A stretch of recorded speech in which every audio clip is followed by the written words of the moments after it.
On parle beaucoup de changement climatique et on oublie souvent de dire qu'en fait, le premier organe de régulation du climat, c'est l'océan. Le premier poumon de la planète, c'est l'océan, puisqu'il fournit plus de 50% de l'oxygène qu'on respire. Quand on se parle, en fait, plus d'une inspiration sur deux qu'on prend, on la doit aux animaux marins. Donc si l'océan meurt, nous mourrons avec lui. Et si on n'est pas capable de sauver les dauphins, on ne sauvera rien d'autre dans l'océan.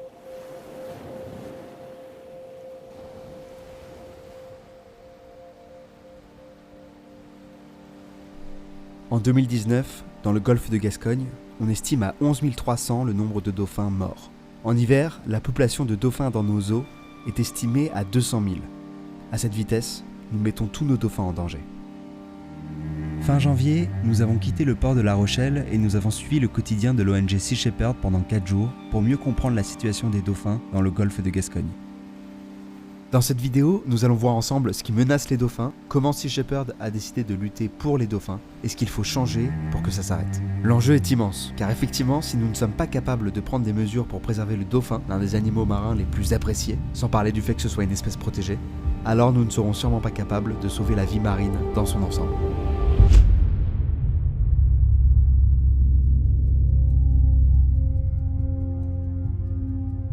Sea Shepherd est une ONG fondée en 1977 par Paul Watson, un ancien membre fondateur de Greenpeace. L'organisation est vouée à la protection des écosystèmes avec une devise « Défendre, conserver, protéger ». Ils peuvent parfois être connus pour leurs procédés d'action directe, comme de l'abordage, mais ce n'est pas le cas de cette campagne dans le golfe de Gascogne, appelée Dolphin Bycatch. Nous sommes à bord du Sam Simon, un ancien bateau scientifique japonais. L'équipage compte environ 25 personnes, et c'est une vraie mini-société qui s'y trouve. Il y a un infirmier, un cuisinier, un spécialiste en communication, des ingénieurs, des matelots, des navigateurs, des photographes et vidéastes. Il faut savoir que l'écrasante majorité de l'équipage est bénévole, et évidemment ils ne comptent pas leurs heures. C'est assez impressionnant de voir tout ce monde-là réuni pour une seule et même cause. Chaque membre joue un rôle primordial au bon fonctionnement de l'opération. Mais pour comprendre pourquoi ils sont là, il faut comprendre ce chiffre de 11 300 dauphins morts. Alors on a demandé à Guillaume, un membre de l'équipage, de nous expliquer.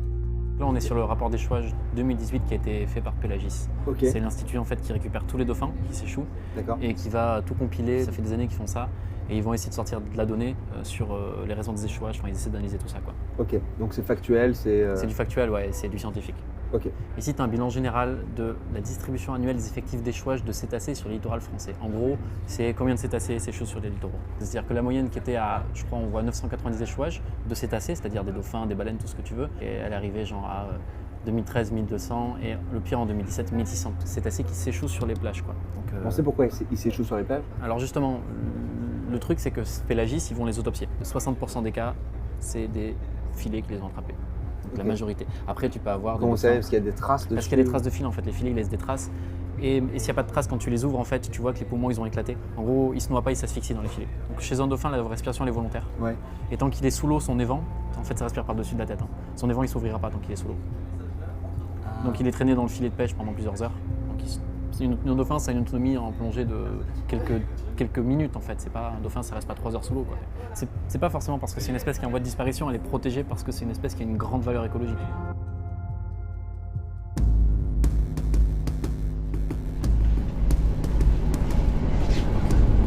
Donc là on s'équipe parce qu'on va aller voir ce qui se passe du côté des bateaux qui sont en train de pêcher. S'habiller très très chaudement et de manière très imperméable parce qu'on va rester immobile pendant plusieurs heures, peut-être 4-5 heures.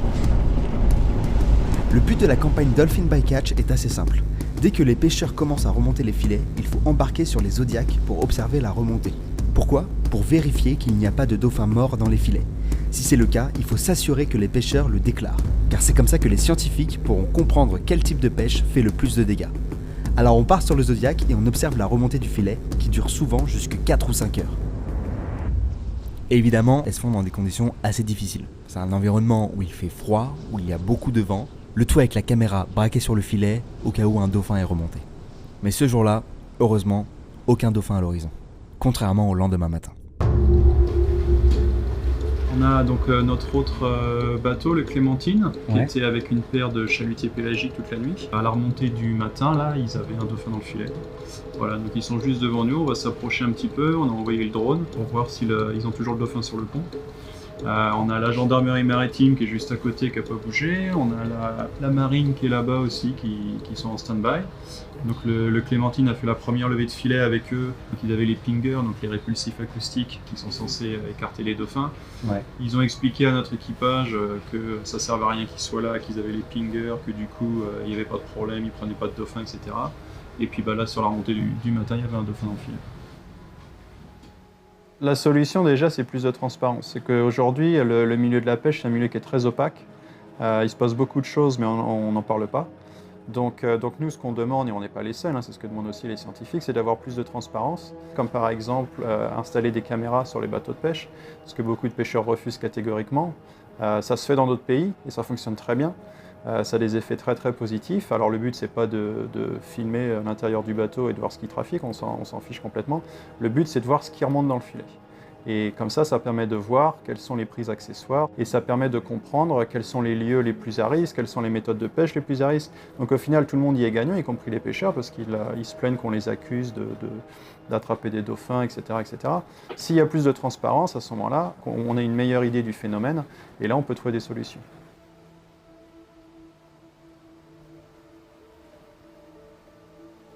Moi, je suis avec Sea Shepherd parce que je veux vraiment essayer de faire un maximum pour protéger les océans et les animaux qui y vivent. Parce que je pense qu'à l'heure actuelle, on doit vraiment faire quelque chose maintenant. Et j'espère vraiment qu'il n'est pas trop tard. Donc c'est pour ça que moi, je vais donner tout mon temps et j'ai toute ma motivation pour essayer de faire bouger les choses, pour montrer aux gens qui s'y connaissent pas ou qui ne sont pas sensibilisés à ce problème-là, leur montrer vraiment ce qui se passe. Donc il est temps d'agir et de faire quelque chose tous ensemble pour essayer de sauver les océans. Le bateau, pour moi, c'est vraiment une famille. Quand j'ai ma famille, bien sûr en Belgique, mais le bateau aussi, j'ai trouvé ma deuxième famille. Si on leur montre qu'on est dévoué, tout ça, on peut apprendre et devenir professionnel, je dirais. Ouais. Et ça va? Ouais. Pas trop fatigué et tout? Non, ça va, ouais. La motivation est là, donc. I believe it's all about getting people to react on land. If the pressure becomes hard enough and people are angry and people speak up, then hopefully they can maybe change the laws so that less dolphins are caught. Maybe people can be more aware of their choices when they buy fish. They can know where it comes from, they can know what's behind the fish, which is also important, I think. But hopefully on a bigger level, if they change the laws or if they find other solutions to make sure that there are less bycatch, less dolphins killed, then that's already a win for us. All we can do is keep showing and keep adding pressure. Si on a mis en place ces méthodes de pêche qui sont destructrices, c'est parce qu'il y a une demande en poissons qui explose. On mange beaucoup trop de poissons en France et ailleurs, sauf dans les pays où peut-être ils en auraient plus besoin. Aujourd'hui, une écrasante majorité des gens qui mangent du poisson pourraient très bien s'en passer. Donc il n'y a pas assez de poissons dans l'océan pour répondre à cette demande en poissons. Il n'y a pas assez de poissons dans l'océan pour nourrir tous les prédateurs marins et tous les humains qui pourraient se passer du poisson et qui en mangent sans même y réfléchir. En fait, aujourd'hui, si on prend les recommandations de l'OMS, donc l'Organisation mondiale pour la santé, sur la consommation poisson, donc c'est 2 portions de poisson par semaine, on atteint déjà le double de ce que l'océan est capable de fournir en poisson, sans compter le fait qu'on tue par la faim tous les prédateurs marins. En fait, nous, on s'est rendu compte à quel point les gens, le grand public peut être déconnecté de ce qui se passe en mer. C'est quand on fait des opérations de sensibilisation avec les dauphins morts sur les places publiques.